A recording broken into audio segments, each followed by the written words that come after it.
और मेरे इस YouTube चैनल में आपका स्वागत है।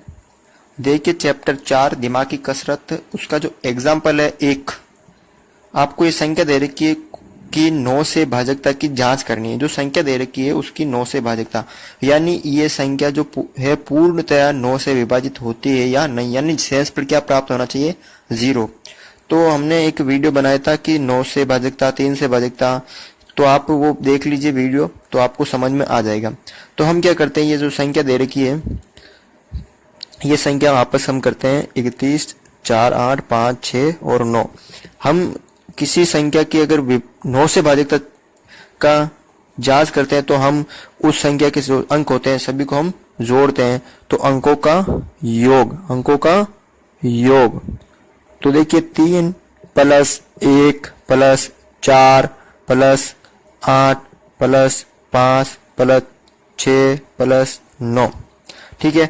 अब इनको हम प्लस करेंगे सबको, तो देखिए 9 और 6 हो गए 15, 15 और 5 20, 20 और 8 28, ये 4 32 और 33 और 3 36, यानी 36 में 9 का भाग जाता है। अगर अंकों के योग में अगर 9 का भाग जाता है तो वे पूर्ण जो संख्या वे भी 9 से विभाजित होगी। तो हम कह सकते हैं 36 9 से विभाज्य है, 36 9 से विभाज्य है, अतः संख्या 31, 4, 8, 5, 6 भी 9 से विभाज्य होगी, क्योंकि ये 36 9 से है, 9 चौक 36, यानी 4 बार जाता है इसमें भाग। तो हम कह सकते हैं कि ये संख्या भी 9 से विभाजित होगी। अब अगर आपको यह कह दी जाए ये संख्या 3 से विभाजित होगी, तो 3 की भाजकता का नियम भी यही लागू होता है। सभी में अंकों का योग करते हैं 36, और 36 में 3 का भाग जाता है। वापस देख लेते, 3 और ये 6 हो गए 9, 9 में 3 का भाग जाता है तो 36 में जाएगा, और 36 में जाता है तो इस संख्या में भी 3 का भाग जाता है। तो इस तरह हम इस प्रश्न में 9 से भाजकता की जांच की है। देखिए उदाहरण नंबर 2, यदि 3 अंकों की संख्या 3, 4, ए, ये जो 3 अंकों की एक संख्या 9 से भाज्य है, तो ए का मान क्या होगा। जो ए का मान है वो क्या होगा, तो देखो संख्या आपको दे रखी है 3, 4 और ए। जो ए है वो 1 अंक का है, यानी ए का जो मान होगा वो 0 से 9 तक कुछ भी हो सकता है। 0, 1, 2, 3, 4, 5, 6, 7, 8, 9, कुछ भी 1 अंक हो सकता है, क्योंकि यह कितना अंक का है, 1 अंक का है। 0 भी हो सकता है, 9 भी हो सकता है, 8 भी हो सकता है, ठीक है। अब 9 से भाज्य की जांच करनी है, 9 की भाजकता का नियम लगाना है। तो ये संख्या देख तो हम क्या करते हैं, अंकों का क्या करते हैं, हम योग करते हैं। तो देखिए 3 प्लस 4 प्लस ए, जब इनका हम योग करेंगे 3 और 4 7 प्लस ए। आपको मैंने बता दिया जो ए है वो 1 अंक है, 1 अंक यानी 1 अंक है, यानी 0 से 9 तक कुछ भी हो सकता है, ठीक है। अगर इन दोनों का योग 9 से चेक करें, यानी 9 भी हो सकता है, 18 भी हो सकता है, तभी संभव है जब अंकों का योग क्या होगा, अंकों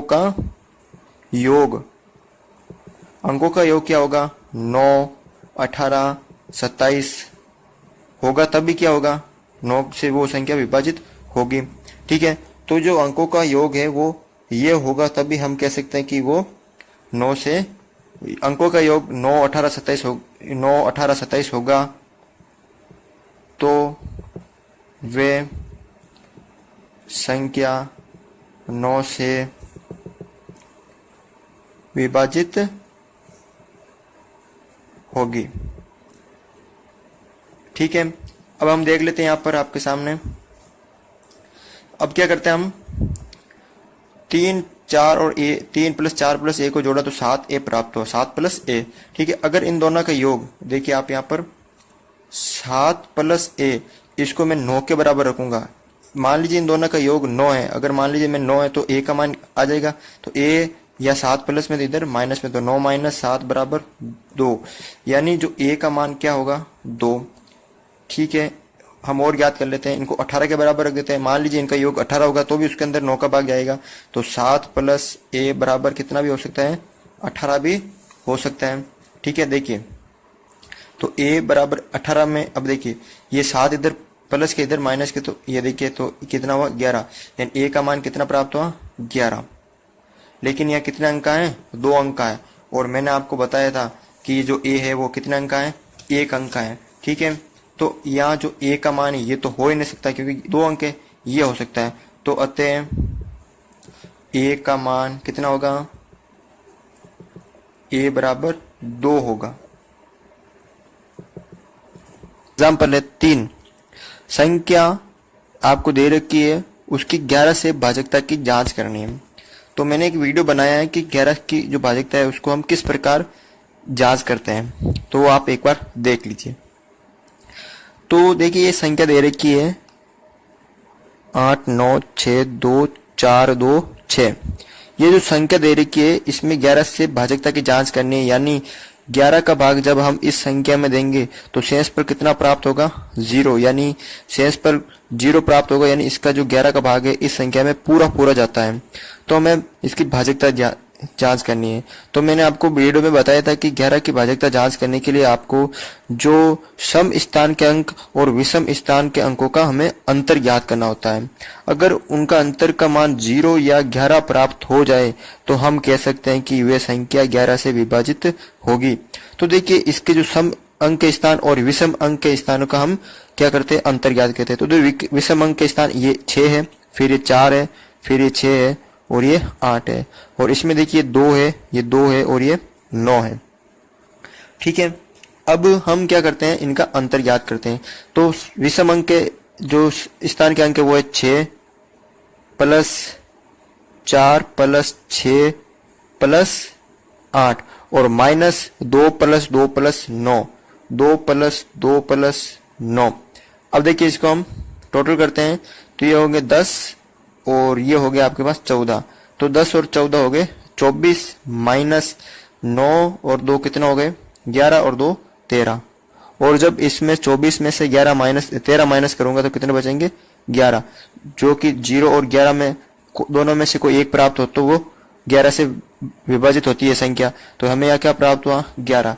यानी जब हम विषम अंक के स्थान और सम अंक के स्थानों का योग करके उनका अंतर ज्ञात करते हैं, तो अगर आपको 0 मान प्राप्त हो या 11 मान प्राप्त हो तो हम कह सकते हैं कि वो जो संख्या है वो 11 से पूर्णतः विभाजित होगी। तो हमें क्या प्राप्त हुआ यहाँ 11। तो हम कह सकते हैं कि जो ये संख्या है ये 11 से पूर्णतः विभाजित होगी।